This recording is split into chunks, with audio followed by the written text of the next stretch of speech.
الله صلى الله عليه وسلم waxaan maanta doonayaa inaan shacbiga iyo saxaafadaba la wadaago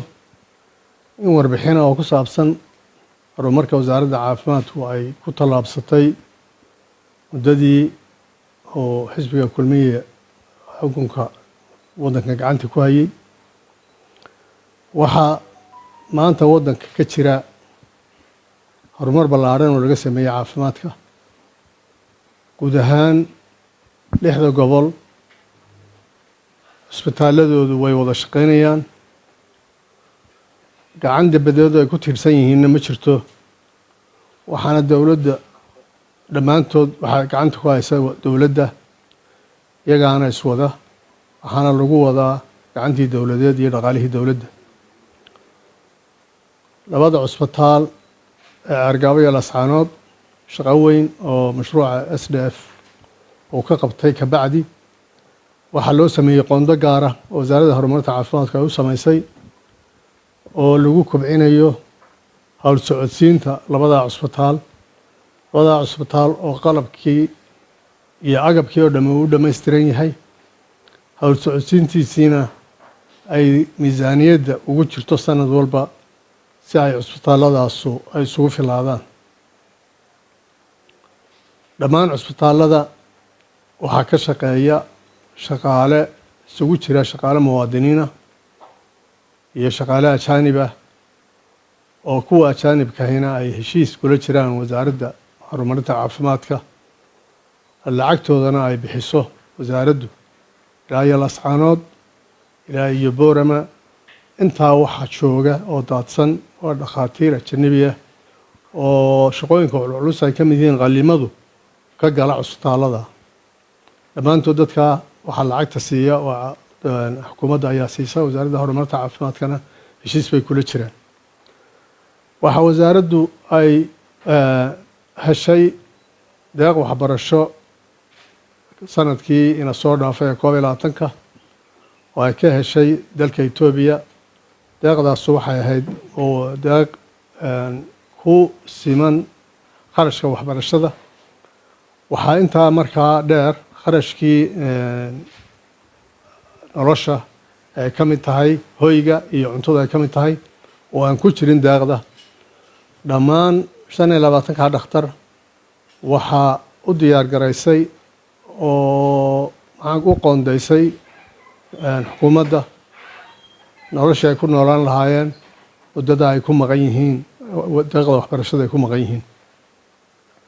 sanadka waxaa iyana imtixaan ku gudbay oo dhammaan imtixaanada kan hore iyo kan sanadkuba ay qaadaysay wasaaradda caafimaadka ee dowladda federaalka Itoobiya sixitaankiisa iyo qaadistiisa intaba ay ku kaliya ahaayeen iyo agabka daabacaadaba oo aanay wasaaraddu meel ka soo gelaynin sanadkana wax ku guuleystay 41 kale haddii markii ay ogaadeen in ay wasaaradda horumarinta caafimaadku ay diyaar u tahay in ay ka faa'iideysato deeqaha waxbarashada ee dalka Itoobiya uu bixinayo waxa suurto gashay inay sanadka kordhiyaan oo halkay kal hore 25 ay ka ahayd dhakhtar inay 40 dhakhtar oo iyana takhasusyo kala jaada oo kala duwan soo sameynaya ay sanadkana bixiso dhammaan dadkaas waa dadka aynu doonayno inay hantaan cusbitaaladeenna si aynu uga kaaftoono gacan shisheeye 40 dhakhtar cusubna iyagana xukuumadda ayaa damaanad qaaday inay wixii ka dhimanay hoyga iyo nolosha iyaguna ay ku daraan oo inta ay muddada ay maqan yihiin aanay baahi aanay qaadin waddanka waxaa ka howlgala ambalaasyo fara badan oo maanta oo aynu joogno ay si buuxda u shaqeynayaan 72 ambalaas oo ka howlgala gobolada oo dhan ambalaasyadaasu waxay shaqo aad u muhiim oo culus intaa waxay wadaan dad oo ay gaarsiinayaan goobaha caafimaadka si dadka dhibaatada soo gaadhay ay u gaadhaan meel adeeg loogu fidiyo waxaa jira in wasaaraddu ay inta badan ay la kulanto arrimo degdeg ah oo xanuuno dilaaca oo aan qorshaha ku jirin sida xanuunkii COVID-ka, xanuunkii kuduudiyaha iyo xanuunkan xumadda ee hadeerto jira. dhammaan wasaaraddu waxay diyaar garaysay howlgallo ballaaran oo lagu baadhayo looguna adeegayo dadka xanuunadaasoo ay haleeleen. waana waxyaabaha keliya aan cidina iyadaan laga sii tabaaburshaysan ka duldhaca wasaaradda ka duldhaca. laakiin alxamdulillahi rabbi alcaalamiin wasaaraddu aad iyo aad bay uga howlgashay arrimaha. maantana dhammaan cusbitaalada dalka waxaa heegan loogu yahay in ama jadeeco ha ahaato ama xumaddan ha ahaato ama xanuuno kale oo maxaan ku dhahday xilliyada isbedelaya yimaada ha ahaatee sida shubanka oo kale uu ka mid yahay, in heegan loogu yahay cusbital walibana uu hayo dad fara badan oo ballaaran oo aan meel kale la geyn ee la geeyo xarumaha dowladda la geeyo. dhammaantood dadkaas waa dad ay u adeegaan xarumaha caafimaadku iyo gaar ahaan cusbitaaladu. cusbitaaladu waxaa yaala adeegyo kala duwan oo bilaash ku baxa. waxaa ka mid a adeega loogu maydho dadka keliyaha ka buka, kaas oo uu qofku ugu yaraan weygii 2 jeer loo maydho, inta badanna qofka 3 jeer loo maydho. mar kasta oo la maydho waxaa ku baxa kharash gaadhaya $30. taasuna waxay keentaa inta u dhaxaysa weygii $60 ilaa $90 inuu qofka ku baxo. 3 cusbitaal ayaa iminka adeegaas ka socdaa: cusbitalka Boorame iyo cusbitalka Hargeysa, cusbitalka Guud ah iyo cusbitalka Burco. dhammaan dadka waxaa loogu shaqeeyaa adeeg bilaasha. dadkaasuna waa dad maalin walba soo kordhaya. waxaa yaala cusbitaalada mishiino, maalin walbana waxaa la kordhiyaa mishiinada. maanta waxaa yaala 20 mishiin oo cusub oo waxna loo qaybinayo cusbitaalada loo qaybinayo si loo gaadhsiiyo dadka adeega u baahan. meel adeegaasi uu bilaash ka yahay Toobiyada inuu ku xigtana ha ahaatee meel uu adeegaasi uu bilaash ka yahay ma jirto. waxaa ka mid a in dadka dumarka haruu foolan waaya qalliinkoodu inuu bilaash yahay oo aan wax lacaga la weydiin. taasuna waxay ka mid tahay adeegyada bilaashka ay u bixiyaan cusbitaaladu. dhammaan dadka laxaadka naafada ka ah lacag la-aan baa 100% loogu shaqeeyaa oo cusbitaalada ay ugu shaqeeyaan. wax lacag ahoo dadka la xisaabiyaana ma jiraan. dadka gurmadka degdega u soo dhaca iyaguna waxay ka mid yihiin dadka aan lacagta la xisaabin ee loo shaqeeyo. xanuunkan iminka soo dhacay waxa ay wasaaraddu qaybisay 3,000 oo marakanaaco oo loo qaybiyey cusbitaalada loo qaybiyey, taas oo lagaga ilaalinayo dadkan soo dhacay inaan kanaacada qaniinta aanay u gudbin dad kale u gudbin. iyada oo wasaaradda caafimaadku ay howlo aad iyo aad xasaasiya ay hayso, waxaa laakiin badatay oo caado noqotay in xisbiga wadani uu bartilmaameed ka dhigto inuu maalin walba ka hadlo oo wax ka sheego caafimaadka, gaar ahaan ka socda cusbitalka Hargeysa. waxa ay taasoo ayaan darro ku tahay inay cusbitalkani inuu yahay cusbital ay dan yartu leedahay.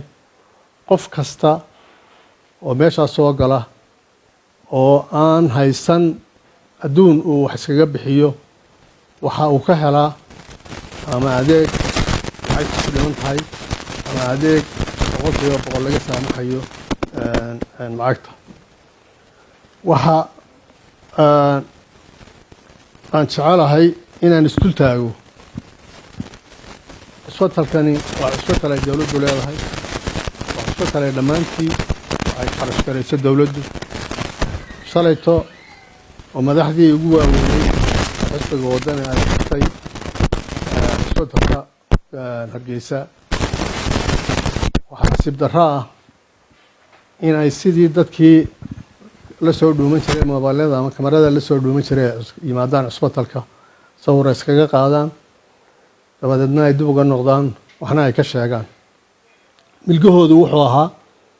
in ay u sheegaan maamulka inay imanayaan. xaq waxay u leeyihiin inay ka wareystaan wixii socda, waxyaabaha dhiman iyo sida ay waxyaabaha dhiman ay ku maqan yihiin ama loo buuxin lahaa inay ka wareystaan waa waxyaabaha sugaya hadday berrito ay ku guulaystaan doorasho sugaya in ay wax ka qabtaan laakiin maaha inay dhaliilaan iyadoo maalin walba wax kordhayaan oo horumar kordhayo ma aha nin madaxweyne doonaya inuu cusbadka dowladda inuu wax ka sheego waxaan arkayay iyaga oo qoraya inay leeyihiin waxa dhiman kaalintii dowladda cusbatalka gebigiisaba dowladdaa wadda haddii ay cid kale kaalintoodu dhiman tahay malaatoodii baa dhimane laakiin cusbatalku waa cusbatal ay dowladdu waddo waxaa adeeg ka socdana gacan dowladeed buu ku socdaa kama aha cusbatal barafita laakiin waa cusbatalkii dowladda waxaana loogu shaqeeyaa dadka danyarta ah ee aan caruurahooda finlandna ku soo daweyn karaynin turkina aan ku daweyn karaynin meel kalena aan geynaynin ayaa dadkan loogu adeegaa caruuraha nuugu dhasha anigay igu dhasheen waa lagu qalay waa lagu daweeyey waa ku umuleen waa cusbatalkii dadku ay leeyihiin weeyaan marka in la tashuushadeeyo oo maalin walba dacaayad iyo waxaan jirin laga fidiyaa waa ayaan darro weyn waxay ahayd inay annagu markaanu tegayno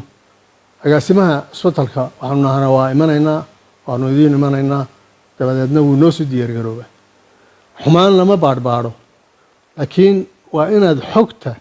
inaad ka heshid meeshay xogtu taalla mala awaal maaha waa dul cawlan yahay waa dhismihii ingiriiska ninka xumaantiisa eegaya dhagaxa ingiriisku dhisay ayuu eegaya laakiin ninka wanaaggiisa eegaya guduhu gelayaayo waxa yaalla ayuu arkayaa iyo siduu u shaqaynayo quruxda uu leeyahay qalab baa yaalla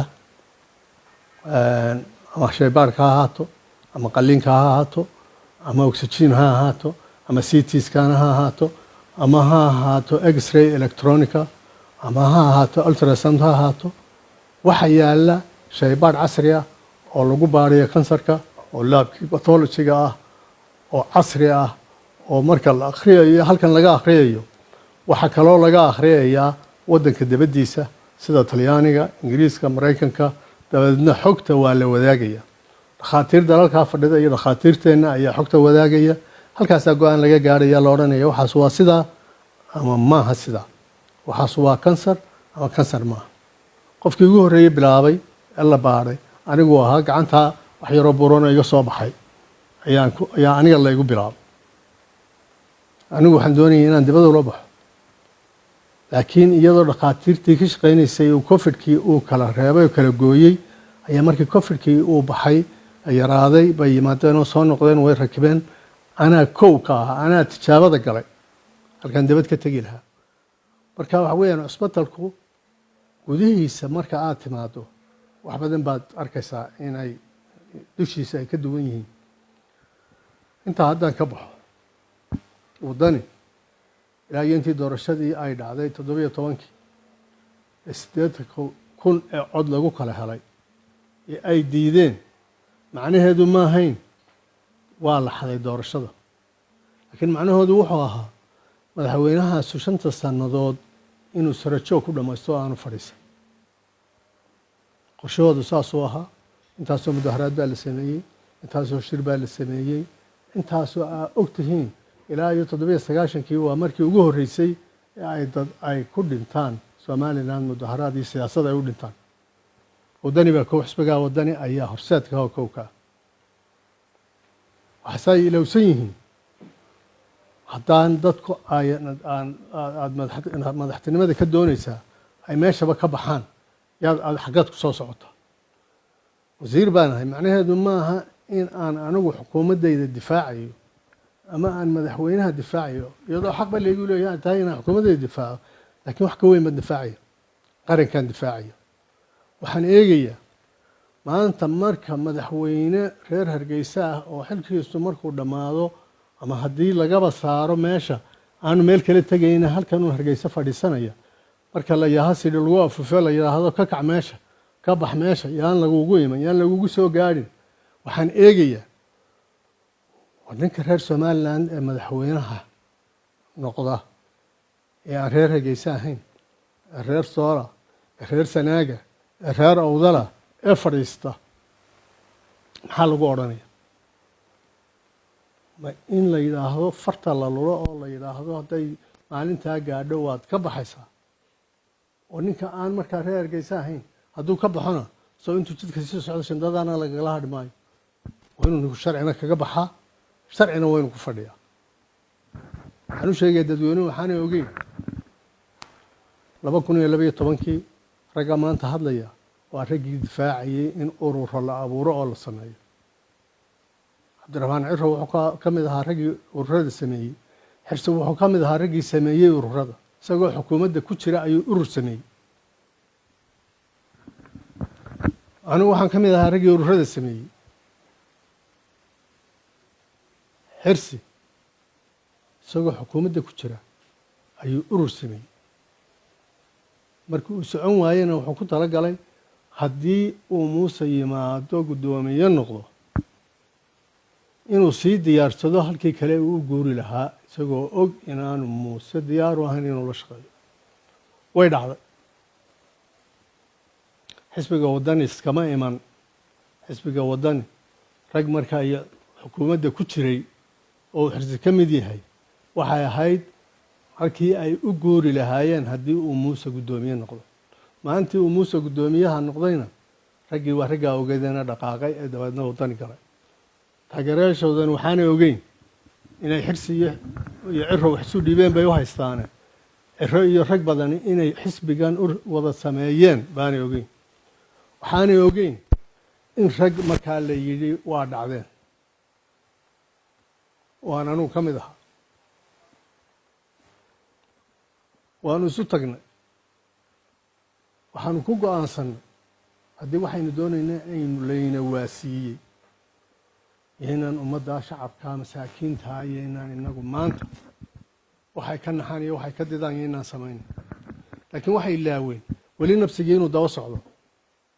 nafsigii daba jiitamayey ee intaa daba socday iyaga iyo rag kale oo berigaa facaal sameeyeyba waa daba socday laakiin maanta horta uga soo wareeyey nafsigii baa isa soo hortaagay isagoo sidiisiiya oo intaa hore garkaasu ay caddahay ayuu maanta hortaagan yahay oo ay is arkayaan oo isu muuqdaan waxaa layidhi malikmoodka marka ay naftu aragto aqraqrada timaado naftu way didaa waxay ka didsan yihiin waa nafsigaa soo wareegay ee daba socday maanta soo wareegay hortaagan ee ay og yihiin ayay ka didsan yihiin waxaan leeyahay annagu maalintii sidii aanu yaallay baa laydinka doonaya inaan yeeshaan inaad qaranka u tanaasushaan ayaa laydinka rabaa laakiin ma aha in aa cunfi iyo dhibaato iyo waxay dadku ka didaan inaad samaysaan waxay ka didayaan waa nafsigaa waxay kaloo ka didayaan arrin qabyo ah oo ceedhina oo iyaga la yaalla oo ay tahay in ay ku dhowaadaan oo ay xalkeeda gaadhaan 26 haddii la gaadho waa urur waddani ururka xirsi baa guddoomiye ka ah xirsi baa dee loogu codaynaya haddii aanay sidaa ahayn mashir weyne aan caadi ahayn oo deg dega baa la qabsanayaa oo waxbaa laga beddelaya labada maanta hortaalle ay isweydiinayaan ee iyaguna arrinka kale ee calooliyowga ku hayaa waa kaa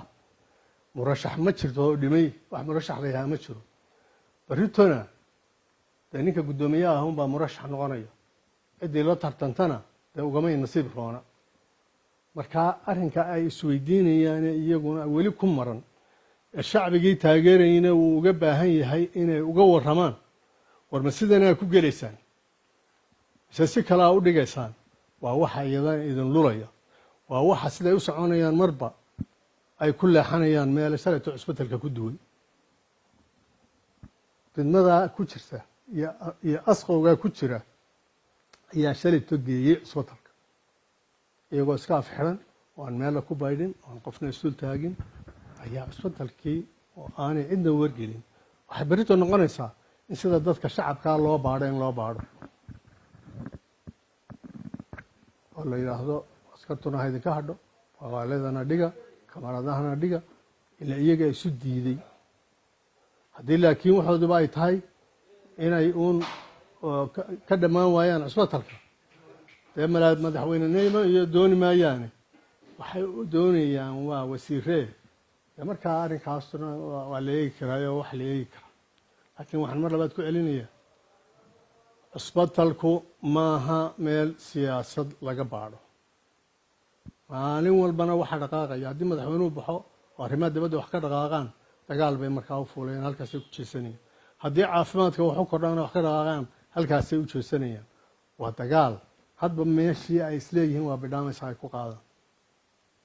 war wixii dani idinku jirto u wareega howlaha qabyada idina u wareega kuwa gondihiina ku maran u wareega shacabka wadanina waxaan leeyahay wadani haydin siiyo itijaah iyo talo cusub haydin siiyo ya taladii hore lugooyahay intaa idinku sabaalinayeen tala cusub iyo itijaah cusub baa looga baahan yahay haydin siiyo wixii aad ku hawlgeli lahaydeen. Wasalaamu calaykum waraxmatullahi wabarakaatu.